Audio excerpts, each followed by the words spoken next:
The alarm siren screamed through the cold morning air of New Horizon Colony. Hyun dropped his tools and ran toward the main shelter, his heart pounding in his chest. Above him, the sky lit up with orange and red flashes as the defense platforms fired their last shots, before exploding into clouds of metal and fire. Everyone inside. Now! Borum shouted from the shelter entrance. She was young for a security officer, but her voice carried the weight of someone who knew what was coming. Her hands shook as she counted the people rushing past her. Too many people. Not enough time. Hyun grabbed his 2 children by their hands and pulled them through the crowd. His daughter was crying. His son kept looking up at the sky where the massive Kryn warships hung like dark clouds blocking out the sun. The boy had never seen warships before. None of them had. New Horizon was a peaceful mining colony. They dug minerals from the ground and sent them back to the consortium. Nobody was supposed to attack them. "Daddy, what's happening?" his daughter asked between sobs. Hyun did not know what to tell her. He was just a maintenance engineer. He fixed broken machines and checked power systems. He was not trained for this. Nobody in the colony was trained for this. Inside the command center, Daeho stared at the screen showing the Kryn fleet. 18 ships. Heavy cruisers, destroyers, landing craft. The old administrator's scales had lost their color. He had lived 70 years and led this colony for 20 of them. He had always believed the consortium would protect them. They paid their taxes. They followed the rules. They sent regular reports, but the nearest consortium fleet was 3 weeks away. The message had been clear when it came back. Hold position. Evacuate to shelters. Help is coming, 3 weeks. The Kryn would not wait 3 weeks. "Sir, they are broadcasting," Ji-won said from her communication station. Her insect-like hands moved quickly over the controls, adjusting frequencies and recording everything. Daeho nodded. "Put it through." The voice that filled the room was deep and cruel. It spoke in perfect galactic common, each word chosen to create fear. "People of New Horizon Colony, this is Commander Thrak of the Kryn Dominion. Your defense systems are destroyed. Your communication with the consortium is cut off. You have no weapons. You have no protection." A pause. Then the voice continued. "You will surrender within 2 hours. You will come out of your shelters with your hands visible. You will not resist. If you do these things, you will become workers for the Dominion. You will live. If you resist, you will die. All of you." Your choice is simple. The transmission ended. The silence in the command center was heavy. Daeho looked around at his staff. They were all looking at him, waiting for him to say something wise, to give them hope. But what hope was there? "Keep broadcasting our distress signal," he finally said to Ji-won. "Use all frequencies. Old ones, new ones, everything." "Sir, nobody is close enough to help," Ji-won said quietly. "I know, but we keep trying anyway." Down in the main shelter, 3,000 people waited in the dim light.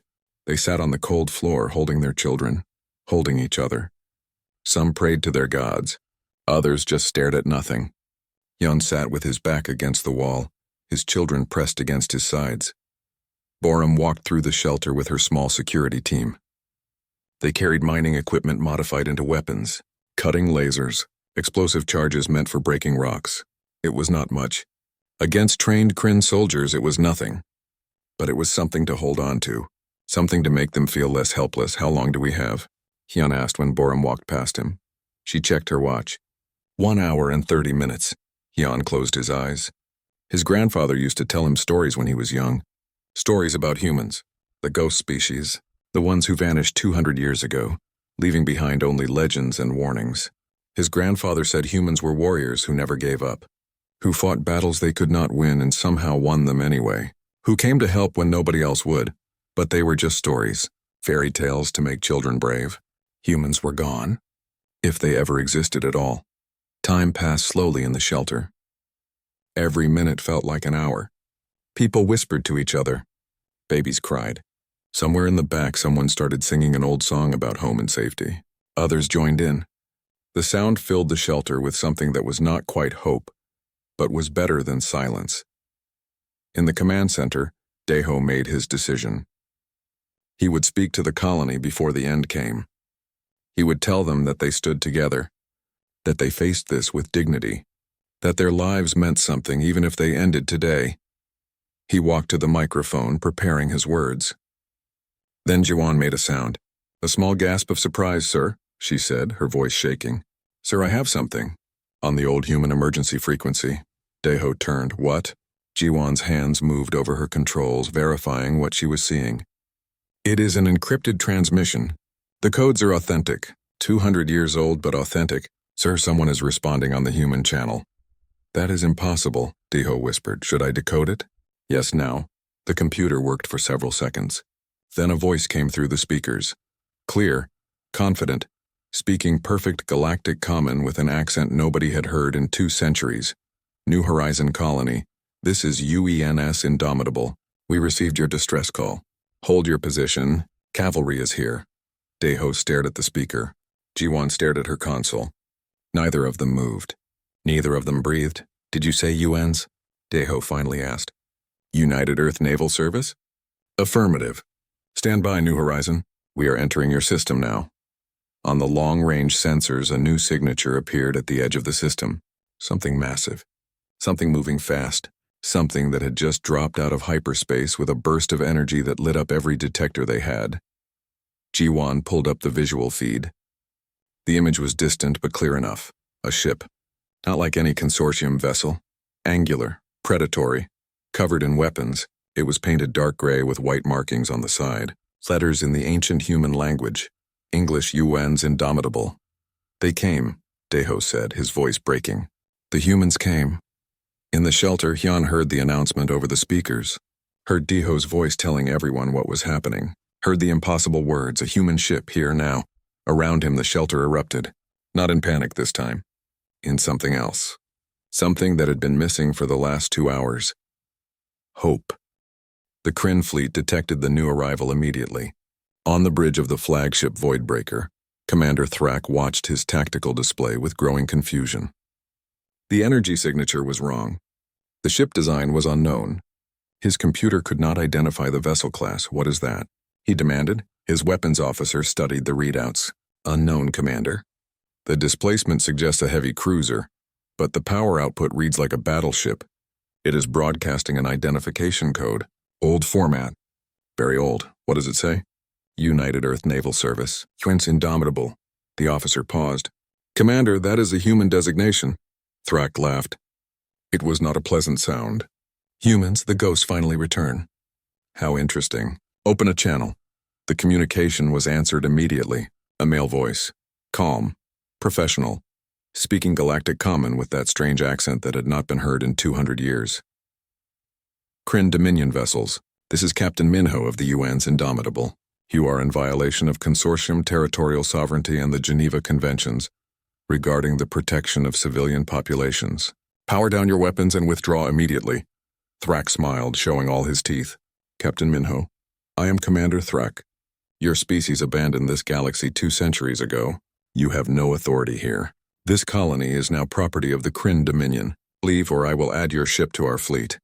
There was a brief pause. When the human spoke again, his voice had changed. It was colder now, harder. Wrong on both counts, Commander.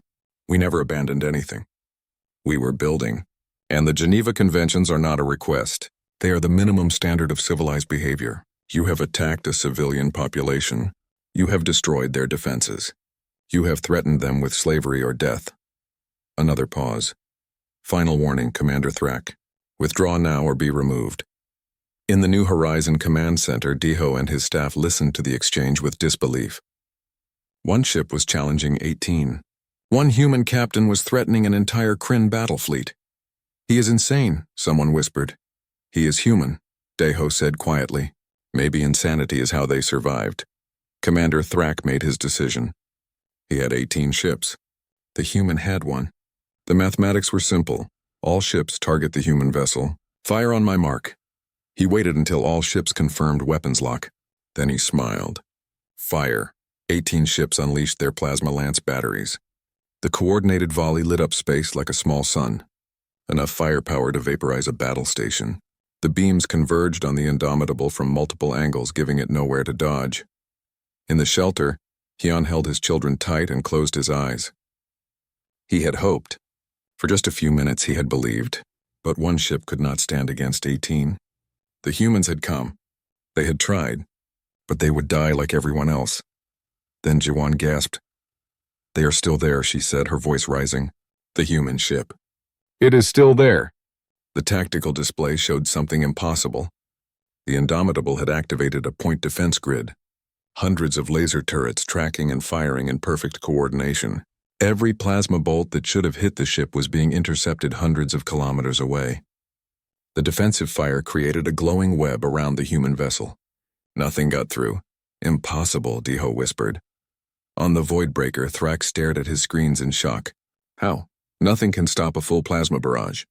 His weapons officer was silent, watching as the human ship began to move forward, not retreating, advancing directly toward the Kryn fleet. New weapon signatures.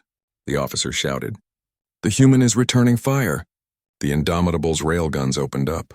They did not fire energy beams. They fired solid metal slugs accelerated to 3% of light speed. Kinetic weapons. Old technology, but executed with terrifying precision.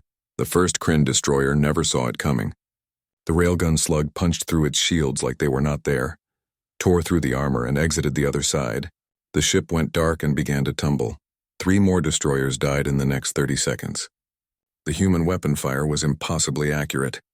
Every shot hit exactly where it needed to disable or destroy. There was no wasted ammunition. No missed shots, evasive maneuvers. Thrax screamed. All ships, scatter formation! But the Kryn ships were designed for attacking weaker opponents, not fighting an equal enemy. They were big and powerful, but slow to turn. The Indomitable was smaller, but moved like a hunting animal. It cut through the Kryn formation, its guns never stopping. Then the missiles launched. Smart weapons that curved around defensive fire and chased their targets. The Kryn countermeasures tried to stop them, but the missiles just adapted. They learned. They hunted. 2 more Kryn ships exploded. 3 more went dark, their engines destroyed. The remaining ships tried to run, but they were too slow. In New Horizon, everyone watched in stunned silence. The tactical display showed the battle in real time. 1 human ship was dismantling an entire fleet. It was not even a fair fight. The Kryn had started with 18 ships. 7 minutes later, 12 were destroyed or disabled. 3 were running. 3 more were broadcasting surrender. By the stars, Borum whispered. What are they? Warriors, Deho said. Real warriors. Not like anything we have seen before. The Indomitable did not chase the fleeing ships. Instead, it moved toward New Horizon, its weapons powering down. The surrendering Kryn vessels were given coordinates and told to hold position. They obeyed without question. Captain Minho's voice came over the communication channel again. New Horizon Colony, this is Indomitable. The threat has been neutralized. We are sending down medical and engineering teams. We will help you repair your systems and treat your wounded. Daiho activated his microphone with shaking hands. Captain Minho, this is Administrator Daiho. I do not know what to say. You saved us. You saved all of us. You called for help, Administrator. We answered. That is what civilized people do. A pause. We have questions, though. About why you were left so vulnerable. Why the consortium response would take 3 weeks. But those questions can wait. Right now, let us get your people safe and your systems working. Yes, of course. Captain, I must ask. Where did you come from? Why did you answer our call after 200 years of silence? The human was quiet for a moment. When he spoke, his voice was gentle but firm. We monitor the old emergency frequencies, Administrator. We always have. We made a promise when we first joined the consortium that humanity would stand against tyranny, that we would protect the innocent. Just because we left the consortium does not mean we abandoned that promise. In the shelter, Hyon heard the conversation over the speakers. He looked down at his children. His daughter had stopped crying. His son was staring at the speaker with wide eyes. Daddy, his son said, are the humans like in grandfather's stories? Hyon thought about what he had just seen. 1 ship defeating 18. 1 captain keeping a promise made 200 years ago. 1 species coming to help strangers they had never met. Yes, he said quietly. Exactly like in the stories. Around them, the shelter was erupting in celebration. People were crying, laughing, hugging each other. The impossible had happened. Help had come. Not from the consortium. From the ghosts. From the legends. From the humans who remembered their promises. Above New Horizon, the Indomitable took up a protective orbit. Its weapons stayed ready. Its sensors watched for any new threats. And inside, the crew prepared to do what humans had always done best. Help those who could not help themselves. The human shuttle came down through the clouds like a silver bird. The entire colony had gathered in the main plaza to watch. Nobody wanted to miss this moment. The first humans to set foot on New Horizon in 200 years. Some people were scared. Some were excited. Most were just curious. Hyun stood with his children at the front of the crowd. His son kept asking questions. What do humans look like? Are they really warriors? Do they breathe the same air? Hyun did not have answers. Nobody did. The old records showed pictures, but pictures were not the same as seeing something real. The shuttle landed with barely a sound. Its engines were quieter than consortium shuttles. More efficient, the ramp lowered, releasing a small cloud of steam into the cold air. Then the humans emerged. They were smaller than Hyun expected. Shorter than most Viscari, not much taller than Chitai. They wore uniforms that were dark blue with white trim. Their skin came in different shades of brown and tan. They had hair on their heads in various colors. 2 legs, 2 arms, 2 eyes. Not so different from many species in the consortium, but there was something else. Something in the way they moved. Every step was purposeful. Every glance took in their surroundings. Even while walking peacefully, they looked ready for anything. It made Hyun nervous and safe at the same time. The first human to reach the bottom of the ramp was a male in his late 40s. His hair was black with touches of gray. His face showed lines that spoke of worry and hard decisions, but his eyes were kind when he looked at the crowd. "Hello, New Horizon," he said in perfect galactic common. "I am Captain Minho. This is my crew. We are here to help." Daeho stepped forward, his old legs shaking slightly. "Captain Minho, welcome. We are in your debt." Minho shook his head. "No debt, just doing what is right." He gestured to the woman beside him. "This is Dr. Yoonji, our chief medical officer. She will help with any wounded. And this is Master Chief Taeyang, our lead engineer. He will work on your damaged systems." Dr. Yoonji was younger than the captain, maybe in her early 30s. She had short dark hair and quick movements. She immediately started scanning the crowd with a medical device. "Who is in charge of your medical facilities?" "I need a status report on casualties and supplies." Someone hurried forward to guide her. She was already moving, her team following with cases of equipment. Within minutes, she had set up a triage station and was treating people with frightening efficiency. Master Chief Taeyang was an older man with scarred hands and a face that rarely smiled. He looked at the damaged buildings and broken equipment with the eye of someone who had fixed 1,000 problems. "Where is your main power station?" he asked. Hyun raised his hand. "I can take you there.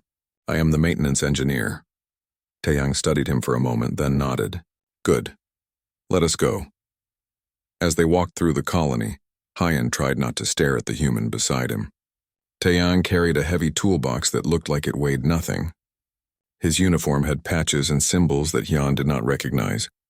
Military insignia from a civilization that had been gone for 2 centuries. "How bad is it?" Taeyang asked. "The main reactor is stable, but 3 backup generators were destroyed. The water filtration system has damage. Communications array needs complete replacement, and the defense platforms are gone completely." Taeyang grunted. "We will fix what we can with what you have. The rest we will fabricate." "How long have these systems been running without proper maintenance?" Hyun felt embarrassed. "We do our best, but supplies from the consortium are slow to arrive. Sometimes we wait months for spare parts." "Months?" Taeyang stopped walking and looked at him. "You are a frontier colony. You should have full fabrication facilities and emergency supplies. Who designed this setup?" "Consortium Colonial Planning Office." Taeyang shook his head. "They set you up to fail. Or at least to be dependent. That is not how you build a colony that survives." He started walking again. Humans learned that lesson the hard way. We build everything to keep working when things go wrong. Because things always go wrong. At the power station, Hyun watched in amazement as Taeyang and his team worked. They did not just fix the broken generators. They improved them. They added safety systems. They increased efficiency. And they did it all with tools that looked both more advanced and more practical than anything the consortium made. "Why do you do it this way?" Hyun asked, watching Taeyang rewire a control panel. "Because fixing something properly takes the same time as fixing it temporarily. But fixing it properly means it will not break again next week." Taeyang looked up from his work. "Consortium builders seem to think colonies should be comfortable. We think colonies should be tough.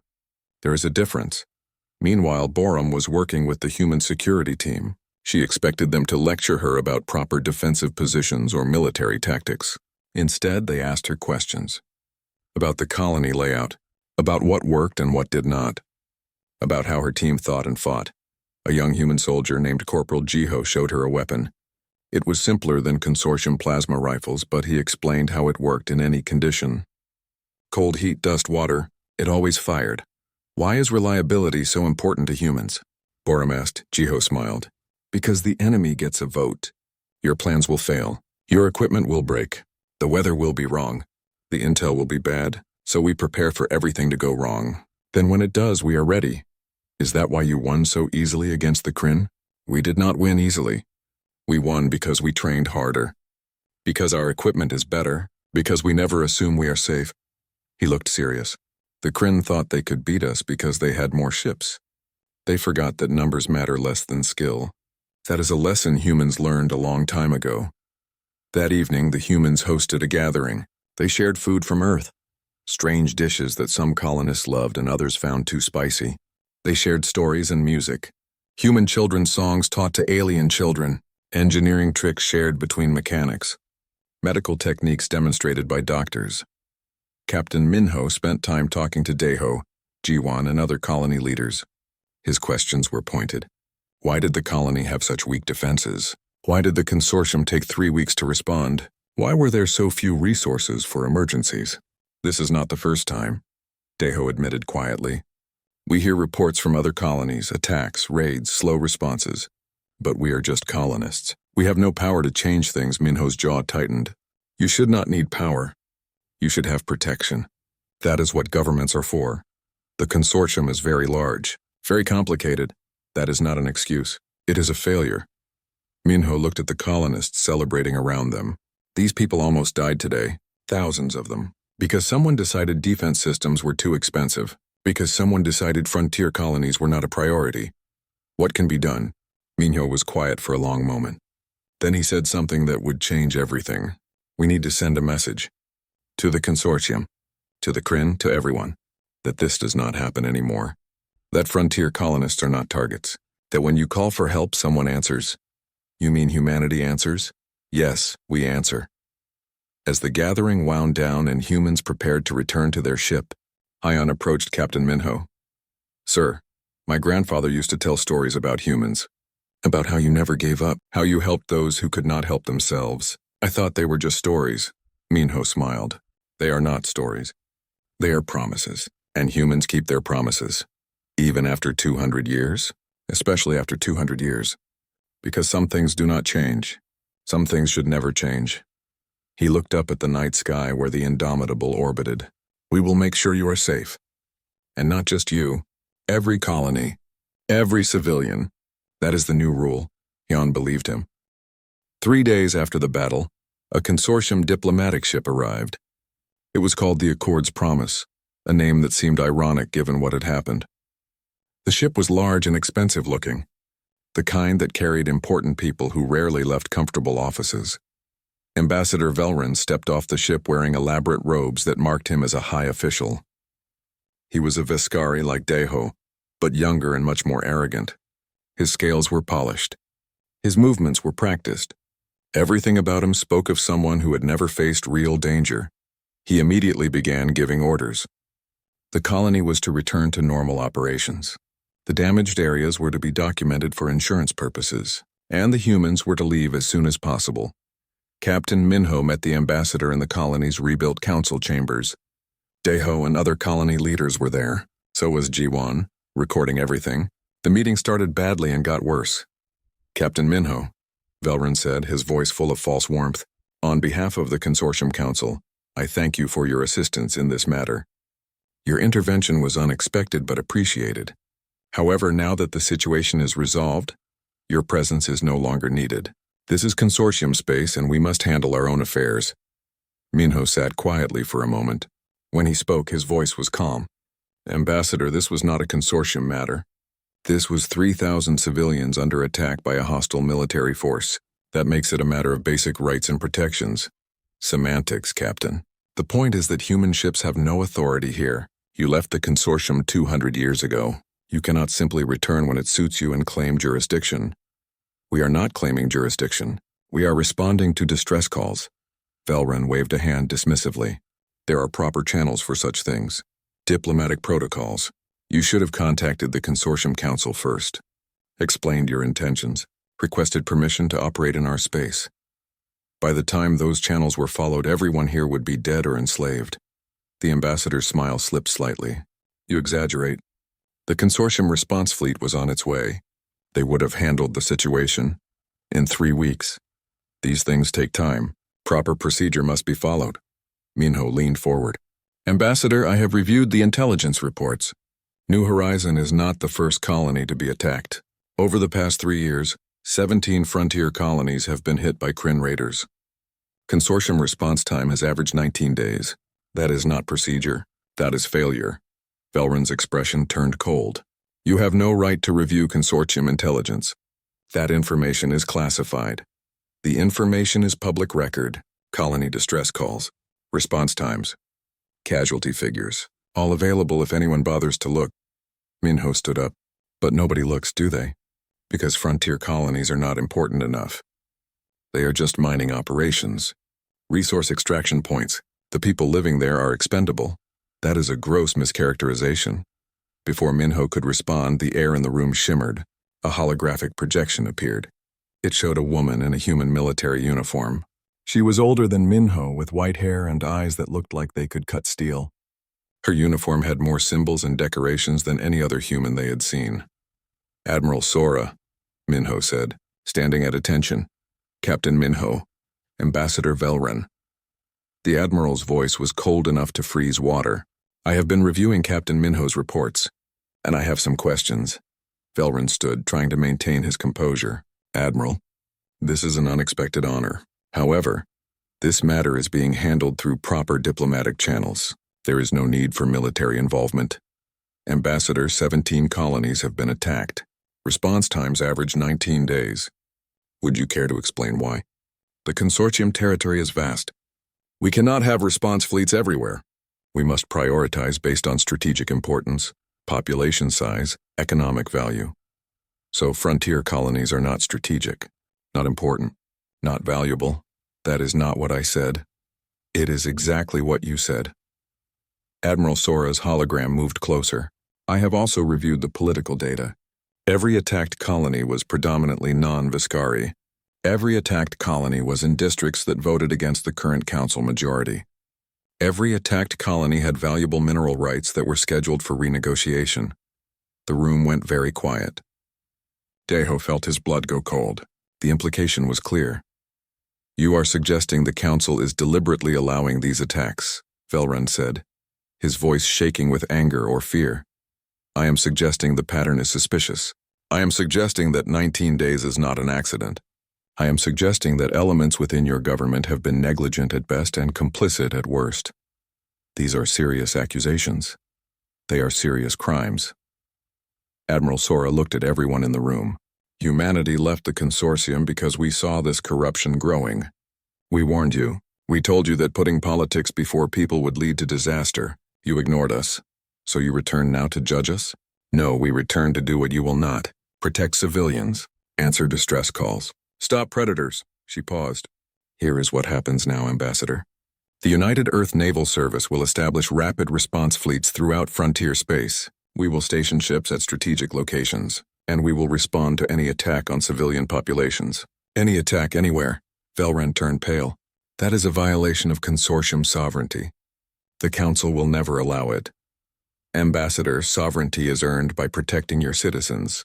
The Consortium has failed. We are filling the gap you created. Admiral Sora's expression softened slightly. If the Council wants us to leave, they can prove they will do better. They can show faster response times, better defenses, real protection. Until then, we stay. She turned to address the colony directly. To the people of New Horizon and every frontier colony. Humanity has not forgotten you. We will not abandon you. Any colony that wants human protection need only ask. We will answer always. The hologram faded. Ambassador Velrun stood in stunned silence. He had come to dismiss the humans, to send them away. Instead, he had just witnessed humanity declare themselves the new guardians of the frontier. After the ambassador left, Angry and defeated, Daeho approached Captain Minho. "You have just made powerful enemies." Minho nodded. "Yes, but we have also made a promise, and humans keep their promises. The Council will try to stop you. Let them try. We are not asking for permission. We are not seeking approval. We are simply doing what is right." He looked out the window at his ship in orbit. "Sometimes the right thing makes you unpopular. That does not make it wrong." That night, messages began spreading through the frontier. Colony to colony, station to station, the humans were back. They were protecting civilians. They were answering distress calls. The word spread like fire, and in New Horizon, people slept soundly for the first time in 3 days. Because they knew that if danger came again, help would answer, not in 3 weeks. Not when it was convenient, but immediately, with overwhelming force, with humans who kept their promises. The Kryn came back 1 week later. Not to New Horizon. They were not that stupid. They came to the edge of the system with 40 ships and a massive dreadnought called the Voidbreaker. They were waiting for the Indomitable to leave. Waiting to teach the humans a lesson about interfering in Dominion business. Jiwan detected them first. She ran to tell Captain Minho, expecting alarm. Instead, the captain just smiled tiredly and activated his communication device. "Relentless, defiant Tempest Roosevelt. You are clear to jump." "Coordinates locked." Jiwan stared at him. "What?" "The Indomitable is not alone, Jiwan. She never was." Space behind the Kryn fleet tore open. Not once, 4 times. 4 human warships appeared out of hyperspace. 2 heavy cruisers named Relentless and Defiant, a destroyer called Tempest, and something new. Something huge. A carrier named Roosevelt that immediately began launching fighter craft. The Kryn fleet found itself trapped between 5 human warships. On the Voidbreaker's bridge, Admiral Thrak realized he had made a terrible mistake. "All ships, battle formation. Prepare to engage." His voice was shaking. 40 ships against 5 should still be in his favor. But the numbers suddenly did not feel like enough. The human fleet did not wait for the Kryn to organize. The Roosevelt's fighter wing hit first. 60 small craft moving in perfect coordination. They were not piloted normally. The human pilots were connected to their ships through neural interfaces. They moved like they were part of the machines, like extensions of a single mind. The fighters tore through the Kryn formation. They targeted engines and weapon systems with surgical precision. Within 2 minutes, 8 Kryn ships were crippled. The formation that Admiral Thrak had spent days planning fell apart. Then the human cruisers opened fire. Their weapons were different from what they had used before. These were directed energy weapons, lasers that cut through shields like they were made of paper. The Kryn had never seen technology like this. Their shields were designed to stop plasma and kinetic weapons. They did nothing against pure focused energy. In New Horizon, everyone watched the battle on their screens. They had been terrified when they saw the Kryn fleet. 40 ships, the same force that had attacked them. But now they watched something impossible. 5 human ships were destroying 40 Kryn vessels. It was not even close. The humans moved like predators. Every shot counted. Every maneuver was perfect. The Kryn fired back desperately, but the human point defense systems intercepted everything. "Nothing got through. How are they doing this?" Borum whispered. "Training," Daeho said quietly. "Equipment, experience, they prepared for this. While we hoped for peace, they prepared for war. And when war came, they were ready." The Voidbreaker made a desperate charge at the Indomitable. The massive dreadnought was twice the size of the human cruiser. Its armor was legendary. Its weapons were designed to destroy battle stations. For 30 seconds, the 2 ships traded fire at close range. The Voidbreaker's plasma cannons hammered at the Indomitable's shields. The human ship shook under the impacts. Damage reports flashed on Captain Minho's screens. But the Indomitable had weapons that the Kryn did not expect. The main guns. Electromagnetic accelerators. They fired solid metal slugs at incredible speeds. When they hit, they did not burn through armor. They punched holes. Clean holes that went through the entire ship. The first shot took out the Voidbreaker's main reactor. The second destroyed its command bridge. The third shattered its engines. In 3 shots, the legendary dreadnought became a dead hulk drifting in space. Admiral Thrak, his ship powerless and dying, broadcast his surrender. The battle had lasted 18 minutes. 8 Kryn ships were destroyed completely. 27 were disabled. 5 had managed to jump away. The human fleet had not lost a single vessel. Minho did not celebrate. He ordered rescue operations for the Kryn survivors. Medical teams were dispatched. Damaged ships were stabilized. Prisoners were treated with respect according to the Geneva Conventions. The humans had won, but they did not gloat. They did not torture. They simply followed their rules. Then Admiral Sora's hologram appeared on every public channel in the sector. Not just military frequencies. Every communication device. Every screen. Her message was broadcast to Consortium Space, Kryn Space, and the independent systems. This is Admiral Sora of the United Earth Naval Service. Today, humanity answered a distress call. We will answer every distress call. To those who prey on the weak, you are now warned. To those who believe the frontier is beyond protection, you are now informed. To those who thought humanity had vanished, we were never gone. We were preparing, she continued, her voice hard as steel. Effective immediately, the UENs will maintain rapid response fleets throughout the frontier. Any colony, regardless of species or political affiliation, that requests protection will receive it. Any force that attacks civilian populations will face consequences. This is not a negotiation. This is not a request. This is a promise, the message ended. Across the galaxy, people absorbed what they had just heard. Humanity was back. And they were not asking for permission. 2 weeks later, New Horizon had changed completely. The defense grid had been upgraded to military specifications. The power systems were more efficient. The medical facilities had human equipment. A permanent UENS liaison office had been established. But most importantly, the people were no longer afraid. Jan watched his children play in the plaza. They were playing a game that human soldiers had taught them, something about capturing flags. His daughter was laughing. His son was making friends with children from different species. They were happy, safe. They will remember this, Borum said, standing beside him. She was wearing a new uniform. Human style. She had accepted the training position with the UNs. They will tell their children about the day the humans came. Will you leave? Jan asked. Only for training. 6 months. Then I come back to help protect my home. She smiled. The humans taught me something. Hope is not enough. You must prepare. You must be ready. That way, when danger comes, you can face it. On the Indomitable's bridge, Captain Minho reviewed reports of 3 new distress calls from the frontier. His crew was ready. The weapons were charged. The engines hummed with power. They would jump to the first location in 2 hours. Captain, his communication officer said, we are receiving messages from 47 colonies. They are all requesting human protection. Minho nodded. Forward the request to Fleet Command. Tell them we need more ships out here, more crews, more resources. He looked at the star map showing the frontier. So many colonies, so many people who needed help.